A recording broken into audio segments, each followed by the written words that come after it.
فاسق اور گنہگاروں کی پیروی، مجرموں کی پیروی۔ مطلب کیا؟ آج جو تم ڈیمیج پینٹ پہن رہے ہو، یہ کسی شریف کا طریقہ ہے؟ کسی شریف نے کبھی ڈیمیج پینٹ پہنی ہے؟ پھٹی ہوئی پینٹ کس نے پہنا؟ دکان نچنیوں نے پہنا۔ وہ فاسق نہیں ہے؟ وہ فاسق نہیں ہے؟ بتائیں تو صحیح۔ یہ فاسقوں کی پیروی کا انجام ہے۔ ہم فاسقوں کی پیروی کا، شادیوں میں دیکھ لیجئے، جو دیندار بننے کے ٹھیکیدار بنے ہوئے ان کے گھروں میں بھی ڈی جے بج رہا ہے۔ دینداری کس چیز کا؟ صرف مسجد کے متولی ہونا ہی دینداری نہیں ہے۔ ابو جہل کعبے کا متولی بنا بیٹھا تھا، قدرت نے کیا انجام دیا؟ متولی ہونا کوئی چیز نہیں ہے، دیندار ہونا بڑی چیز ہے۔ ہاں، دیندار ہونا بڑی چیز ہے۔ ہم نے داڑیاں رکھ لی اچھی، ٹوپیاں اچھی پہن لی، داڑھی کے تراش خراش اچھے ہو گئے، باتیں ہماری ولیوں جیسی ہو گئی، لیکن ہمارے گھروں میں شادی کے موقع پہ ڈھول برابر بج رہا ہے۔ کہا مولانا عورتیں نہیں مانتی۔ میں نے کہا اچھا، سالن میں نمک زیادہ ہونے پہ جس کو 2 تماچے مار سکتا ہے، حرام کام کرنے پہ اس کو ڈانٹ بھی نہیں سکتا؟ اپنے نفس کے لیے مار تک سکتے ہو اور اللہ کی خوشی کے لیے ان کو گناہ سے روک نہیں سکتے؟ غور کیجئے، توجہ، پتہ چلا کہ ہم خود ہی دین کی اہمیت سے ناواقف ہیں اور ہم خود ہی فاسقوں کی پیروی پہ راضی ہیں۔ اللہ کے بندوں، انہوں نے کہا ہم فاسقوں کی پیروی کرتے تھے، کیا ہوا؟ کہا یہ تباہ کر دیے گئے، برباد کر۔ فاسقوں کی پیروی نہ کرو۔ یہ گانے سننا کیا ہے؟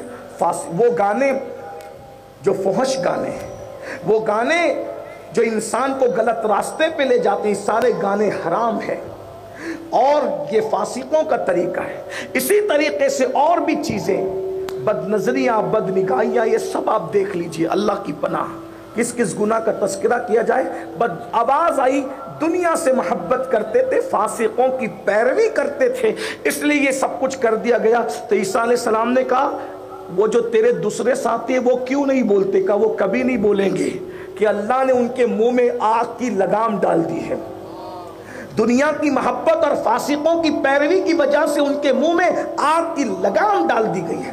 ہاں ہاں، داڑیاں منڈانے والوں یہ بھی فاسقوں کی پیروی ہے، شراب پینے والوں یہ بھی فاسقوں کی پیروی ہے، اور اللہ اکبر، پکنک کے نام پر زنا کے اڈوں کو آباد کرنے والوں یہ بھی فاسقوں کی پیروی ہے۔ وہ مردہ کہہ رہا ہے حضرت عیسیٰ علیہ السلام کی گزارش پر، میرے ساتھی جو اوندے منہ پڑے ہیں مر کے، وہ کبھی نہیں بولیں گے کیونکہ ان کے منہ میں آگ کی لگام ڈال دی گئی ہے۔ تو فرمایا تو کیوں بول رہا ہے؟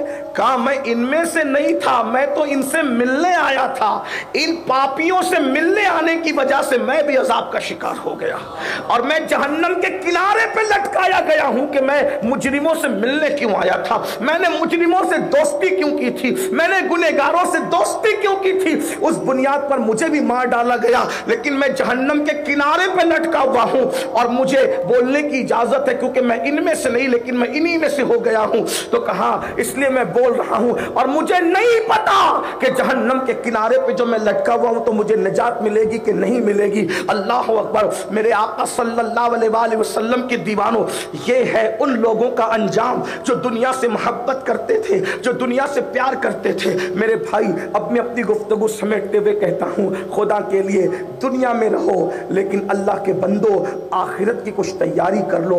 وہ میدان محشر جس میں آگ کی زمین پہ کھڑے ہونا ہے، وہ میدان محشر جس میں اپنے اعمال کا جواب دینا ہے، وہ میدان محشر جس میں اللہ حساب لے گا، وہ میدان محشر جس میں اللہ ہم سے پوچھے گا، وہ میدان محشر اللہ اکبر جس میں اللہ تبارک و تعالیٰ جب پوچھے گا۔ اتنا میں کہنا چاہتا ہوں، اگر اللہ صرف ہماری نیکیوں کا حساب لے لے تو بھی ہم اپنی نیکیوں کا حساب نہیں دے سکتے، ہم نیکیوں کا حساب نہیں دے سکتے، ہم جرائم کا حساب کیا دے سکیں گے؟ گفتگو کو اینڈ کرتے ہوئے 2 باتیں پڑھنا چاہتا ہوں۔ آئیے، آخرت یعنی قیامت جب آئے گی تب آئے گی، یقیناً آئے گی، لیکن اتنا یاد رکھنا، جب ہم مرتے ہیں، جس دن ہماری موت آ گئی اسی دن ہماری قیامت آ گئی ہے، اس لیے کہ مرنے کے بعد ہم قیامت کی تیاری نہیں کر سکتے۔